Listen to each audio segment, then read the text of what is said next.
Hello, Jenny. Hello, JA Europe and JA in Europe, and welcome to one other session of our fantastic podcast on the road to Gen E 2024. Well, if you are watching it, definitely you are following us on our YouTube, you're following us on our Spotify, but that's not enough because today we're going to talk about how are they really people ready for work. We're going to talk about AI. We're going to talk about the trends in the labor market. So it's going to be your responsibility to make sure that you like and you share the content. Indeed, one of our signature partner of Jenny 2024, long-standing partner of JA is Manpower Group. And today, when it comes to talent shortage, when it comes to the trends of the future, I need to definitely engage with Power Group, but with their director of global innovation, Stijn Catteeuw. Hello, Stijn. Hey, hi, how are you doing?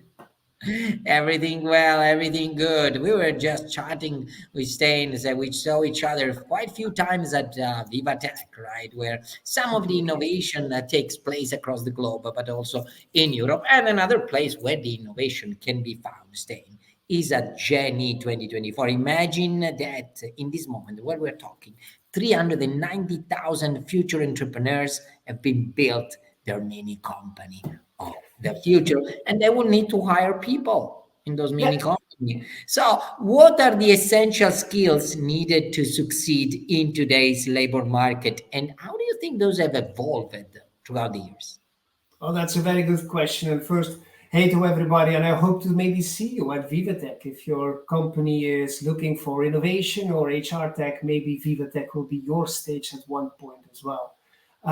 What are the essential skills for today's labor market and for the future? Maybe, because of course there are many, maybe let's try to summarize them and go for three different skills. Starting with number three, I believe that digital literacy probably is going to be a very important skill. Not that we are asking everybody to be software programmers or data analysts, but just understanding tech and using tech is definitely one of those most important top labor skills we see in the future. But not only understanding tech, because that's shifting me to topic number two, skill number two, adaptability. World is changing so fast, and in today's fast changing world, adopting is very important. Change management is, of course, supporting that, and many organizations should invest much more in change management. But adoption starts with ourselves, and having the capability or the ability to be open for it will definitely be a key to success for many individuals and companies. And then maybe my number one, because I'm here in a podcast around innovation and technology, and maybe it will surprise you. But my number one future skill, and it's already important in the past, but it will be more in the future, is about emotional intelligence, is about having the capability to work together, to communicate, to understand, and to make yourself understandable. So if you ask me the top three, it's going to be about digital literacy, it's going to be about adoption, and definitely it's going to be about emotional intelligence because it's going this fast. Just think about the last 10 years. Everything changed. We work remotely from home, watching in a webcam, talking to a lot of people. Oh, well, this is a good segue into my next question because the intelligence, and in this case, you're talking about emotional intelligence, something that still differentiates us from machines. So, how instead AI is changing the world of work? There are people who are so afraid about it. Say, "Oh, no, no, no, no, no, no! This is taking my job. This is gonna take my job. How can I do that? Is it true? Is it not true? How do you see instead AI transforming traditional jobs?" Well, we're not going to lose our job to AI. Maybe at some point, people using AI will replace people not using AI. That's something completely different. And being afraid of technology is already for a long period. It's not just since ChatGPT arose that people are afraid that computers, automatization, technology is going to take over their job. Just thinking about Manpower Group having conversations 10 years ago at Davos, talking about robots and the fear of people, definitely with the skills workers. It will be about learning new skills. It will be about adopting. It will be about that change management, I suppose.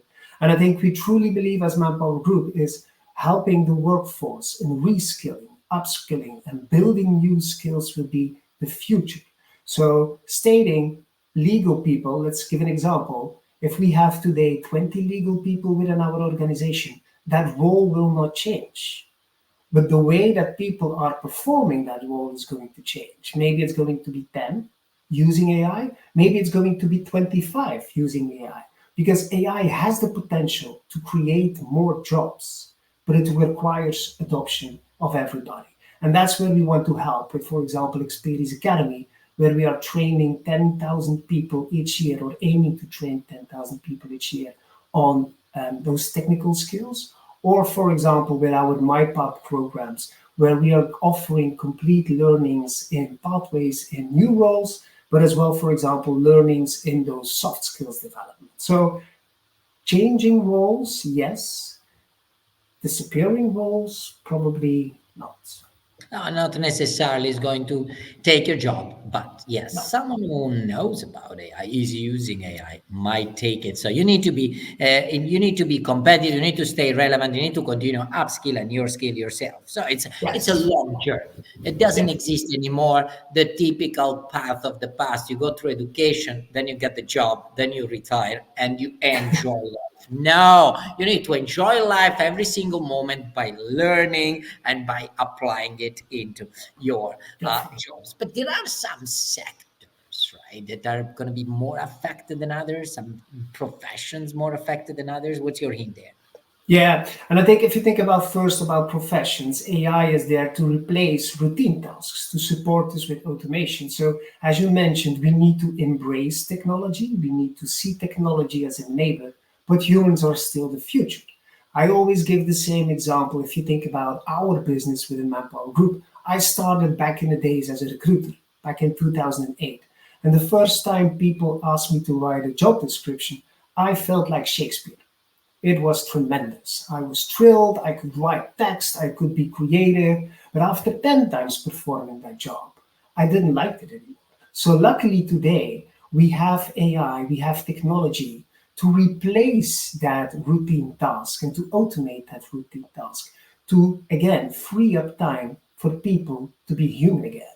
Humanizing work as a recruiter, talking to the talent, talking to the client, and not spending time anymore finding the right words and having a writer's block. So, yes, it is changing roles as we speak, our roles as well. But it's going to change completely industries.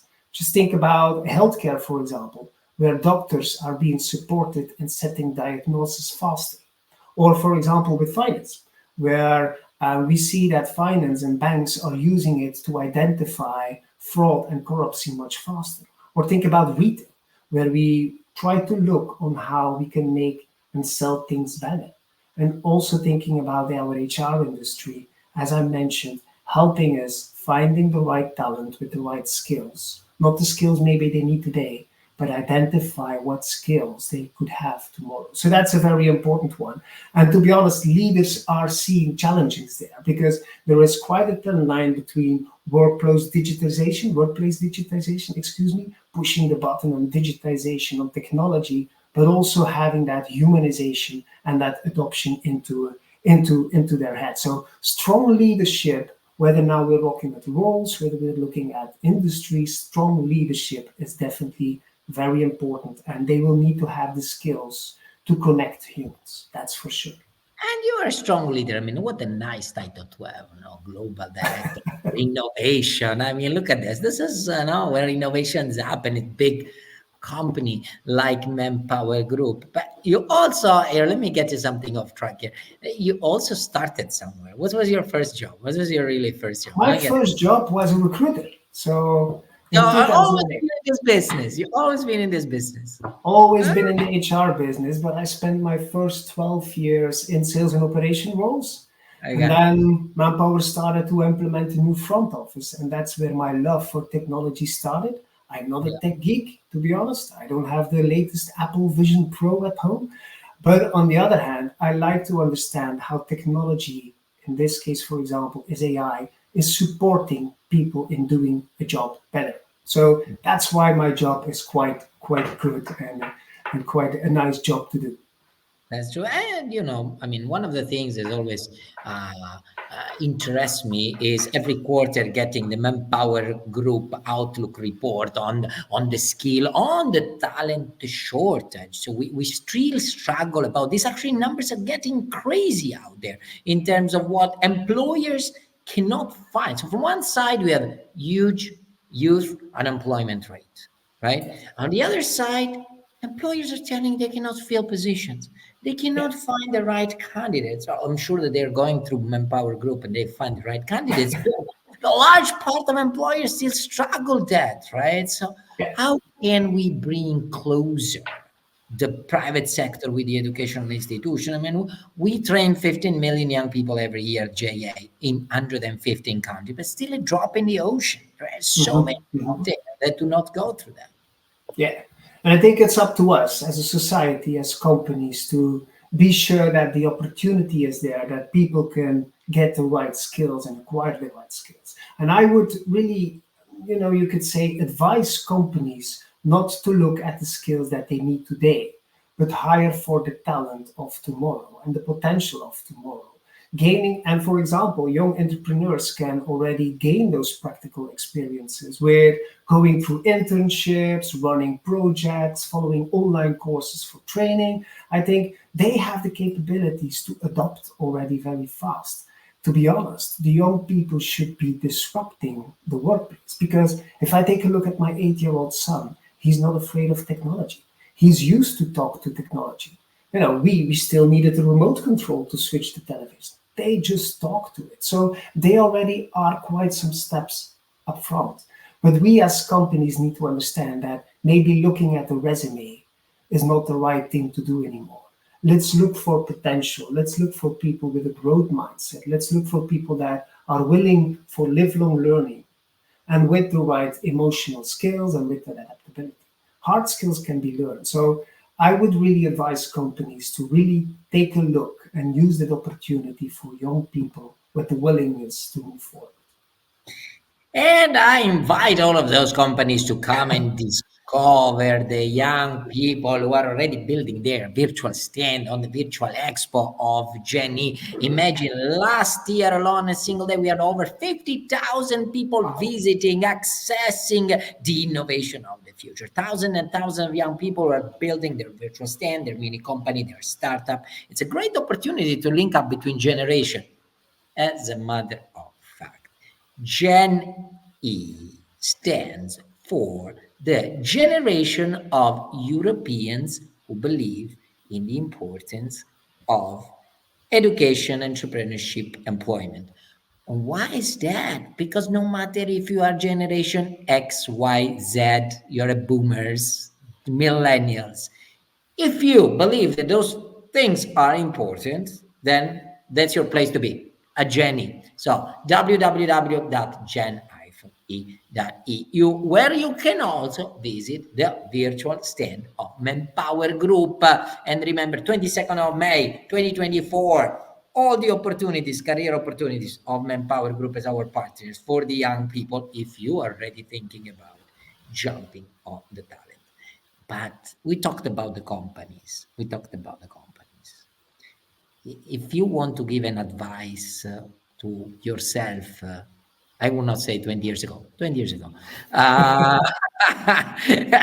to stay in the 20 years ago about looking for a job, say, what really this young person need to do.